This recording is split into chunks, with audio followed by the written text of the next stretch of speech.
yung thinking nila is as an entrepreneur, kagaya mo.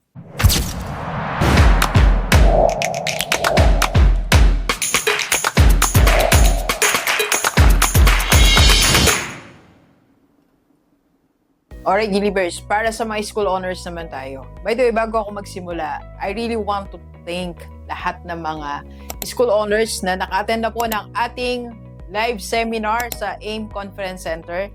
From batch 1, batch 2, 3, and ngayon batch 4 na tayo. Then may schedule na tayo ng 5, 6, 7 hanggang, who knows, di ba? Hindi ko alam kung hanggang saan to dadali ni Lord. Pero the good thing is, marami na tayong school owners na natulungan mula Luzon, Visayas, at Mindanao. At ito pong batch 4 natin is this Saturday na yan, January 9 and 10. Pwede pa tayong humabol kung abutan mo pa tong vlog na to, or maybe sa batch 5 or sa masusunod na batches. So, thank you so much. And marami na rin tayong pinuntahan na school owners. After nilang umattend, nagpa one-on-one coaching sila like this Wednesday. I think Wednesday yun, pupunta tayo sa Bulacan. Ma'am Sherry, see you there.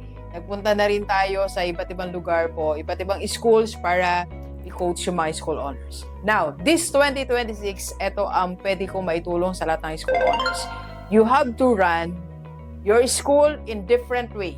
Kung niraran mo siya ng straight, medyo i-kanan natin ng konti. Kung niraran mo siya ng pakaliwa, medyo pakanan natin. Differently. That's the name of the game. You have to run it differently. Doc, paano yung different na yan?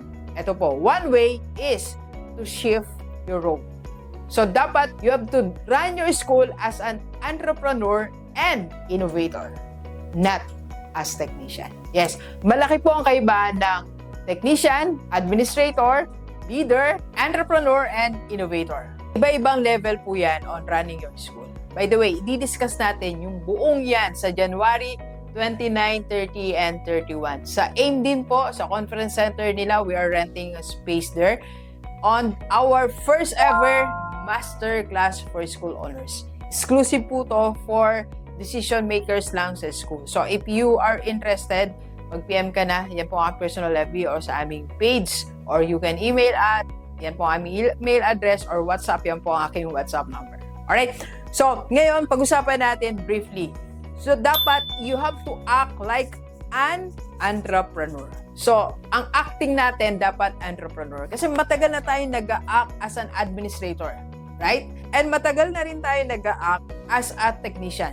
That means, minsan tayo pa yung naglilinis ng school natin. Tama po, no? Tayo pa yung nagtuturo ka. Yung schedule mo, puro teaching loads. Okay lang magturo tayo, siguro 1 or 2 loads. That's okay. Pero dapat, you act like an entrepreneur this 2026. So, paano natin gagawin yan? Ano yung magiging acting natin? First, dapat nakafocus tayo dito sa framework na to. What is that framework? Purpose and profit. Dapat hindi tayo lumalayo sa mission ng school, the reason why you started your school, and ano yung gusto mong maging participation mo sa growth ng yung learner. And of course, kailangan meron din tayong profit. Most of the schools na nakausap ko, I was surprised na puro lang purpose. Walang profit. Wala pa akong nakita na puro profit pero walang purpose. Wala po. Walang ganun eh. More on purpose. Yes, it's okay. Pero kailangan merong profit. So, paano ang gagawin natin? Saan manggagaling yung profit na yon? Doon sa acting mo as an entrepreneur. And with that, I created a program, 13-week na activities mo on how to act like an entrepreneur to increase your revenue and to increase your enrollment. So, yan ang pinag-uusapan po namin sa topic natin, how to run your school as a business. So, if you want to learn more about that, you have to attend our seminar sa AIM. Marami na pong attend from CDO and from Cebu. Alright? So, see you po sa ating mga susunod na batches. But anyway, so you have to act like an entrepreneur, not as a technician. Purpose and profit. And second, dapat sa school mo, ikaw yung number 1 thinker. It's not your principal. Kasi ang role ni principal is technically for the curriculum. Hindi mag-iisip si principal kung ano yung magiging future ng school 5 years from now, 10 years from now. At hindi rin siya mag-iisip for the profit unless you are the owner. Unless yung principal siya ang owner. Pero normally, we are hiring principal. Let them do the job. So, ikaw yung thinker. ikaw nag-iisip para sa school mo. That is how you act like an entrepreneur. And second tip ni Rockstar is you have to create your own, ito po, na ito mostly wala nito. So dapat meron tayong team na ganito. You have your intrapreneur team. Ano ibig sabihin ng intrapreneur team? From your employees, from your teachers, from your department heads, dapat you can create one team. That is, yung thinking nila is as an entrepreneur, kagaya mo. So dito na pumapasok, dapat meron kang sariling department ng marketing.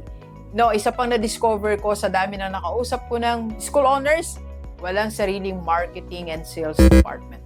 Dapat meron tayo niyan. Part sila ng intrapreneur department mo or intrapreneur team natin. So dapat meron tayong marketing and sales. Alright? Marami pa tayong tips on how to run your school as a business. Again, my invitation, attend our seminar. And hindi ka lang kay Doc matututo on how to run it as a business, kundi sa mga school owners na nakapaligid sa atin. That's why ginawa ko po siyang 2 days para we have enough time para makipag-fellowship, we learn from each other, mag-lunch tayo together, may free snacks na po yan, then mag-coffee tayo, let's brainstorm together and learn together para pag uwi mo sa school mo, meron ka ng hawak na blueprint. How to increase your revenue and how to increase your enrollment. Let's go, let's go. Kape po tayo.